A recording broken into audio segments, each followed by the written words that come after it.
Hey guys, welcome to Backyard Beer Brothers. My name's Rory Doherty, and in today's episode, I'm going to be drinking my last beer I got on my trip overseas, and it's this one, the El Diablo IPA Session.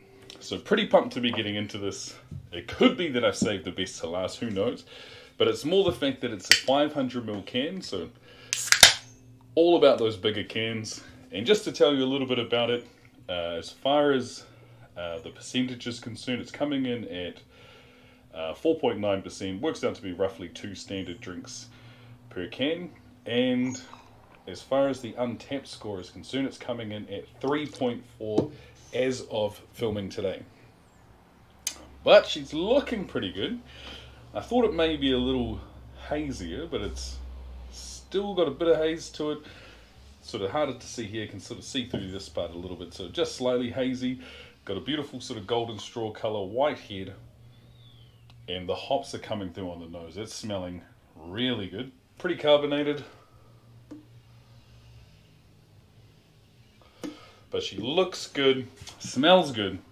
All about the taste though. So let's get into it. Cheers, cheers, cheers. Let's roll.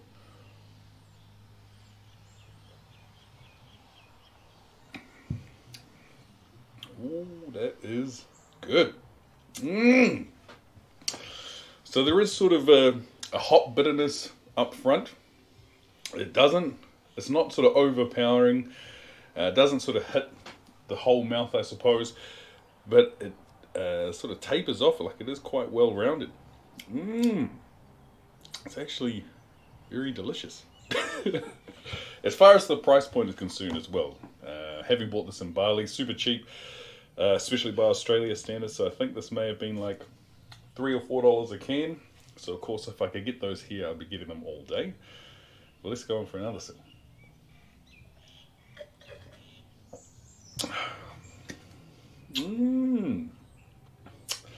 It is pretty good. But what I've also got here is something to pair with it. So this is another thing I got in Bali. So these are the Mr. Potato Crisps limited edition Ghost Pepper Black Crisps. So flaming spicy madness. Sort of chips and beer go perfectly together. Hot things and beer go perfectly together. So a combination. I wonder how hot they are. Cheers.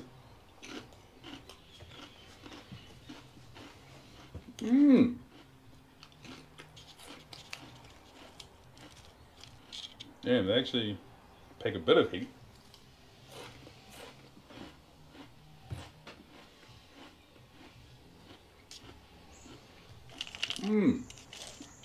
Oh, they're pretty good. Salty, heat's building. Not as hot as I thought they'd be. Though I could imagine sort of some people I know blowing out on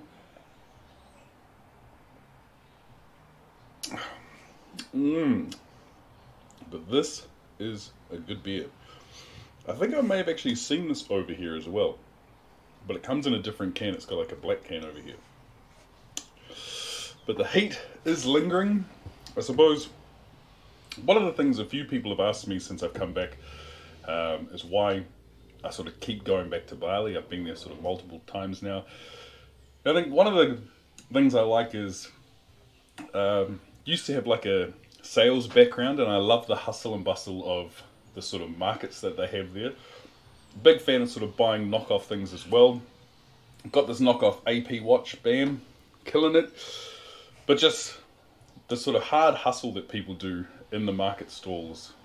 Like there are multiple times that I've ended up just buying something that I didn't even want, purely for the fact that someone had some sort of crazy sales pitch, or just had like a really good laugh with some of the locals. They're trying to sell you something, you know, you're haggling over a Louis Vuitton Chicago Bulls tank top.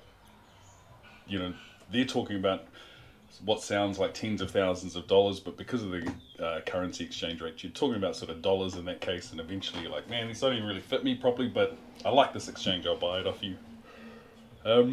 The other thing that I will recommend, and it's just because I've got a small amount of footage, so I'll edit that in here, wherever. If anyone goes to Bali, I'd highly recommend trying to get to Sunday's Beach Club. So with this, it's at one of the southernmost points of Bali, and the first point is you need to get there as soon as they open. But basically, you pull up, there's this sort of restaurant, pool, and then there's like a sort of big lawn that has this sort of infinity fountain on the edge of it, and then just opens up to the ocean. So it's absolutely beautiful. And then you can pay to go down in a gondola, and it costs 650,000 rupiah per person. So it works out to be $65 each, but you get a portion of that back as credit to spend at the bottom. So anyway, you go down in this gondola, and you just go to this sort of private beach, but it's just absolutely amazing.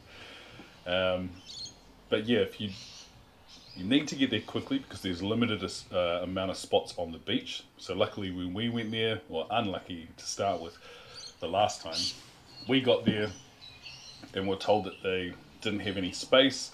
We sort of complained a little bit because it's sort of meant to be a first come first come first serve sort of thing, but they had saved some spots for some other people, and then they just made space for us. But if you don't, unfortunately you don't get a space on the beach, you end up having to sort of sit up in the restaurant seats that they have. It's still really nice, but once that fills up, everyone just has to wait up the top of the gondola, and they just sit there until people leave. But no, absolutely amazing. They've got like this little tequila bar you can go to. The food is sort of bomb as well, so we've got to get to there. And it was funny, when we were leaving, we were like, man, that was an amazing day. We come to the top, and it was just packed of groups waiting for people to leave just so that they could get down there. But if you're heading to Bali, try to get into Sundays. It's amazing. But chips and beer. These chips are awesome. If I could get them here, I would buy them.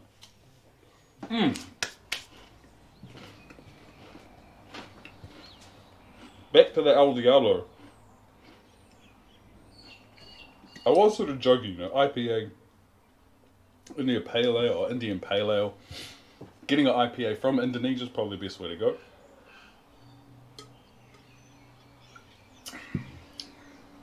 But this here, super tasty. I don't know how sessionable this would be. I don't think I'd be able to kick back and just drink this all day. But as far as the questions are concerned, would I buy this again? And if I was in Bali, I don't know.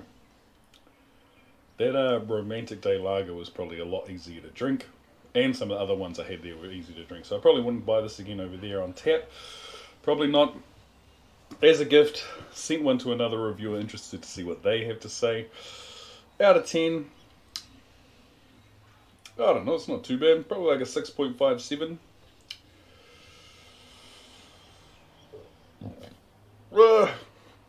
Probably go with a 6.5. One is that IPA sort of aren't really my go-to type of beer. There are a couple that I really do like, but yeah, 6.5, let's go with it. But with that being said, actually, may as well finish it. With that being said, beer's done, review's done, got the score. So if you've made it this far, thank you very much for watching today. Please feel free to hit the like, hit the subscribe, and as always, I hope you have a good one. Cheers.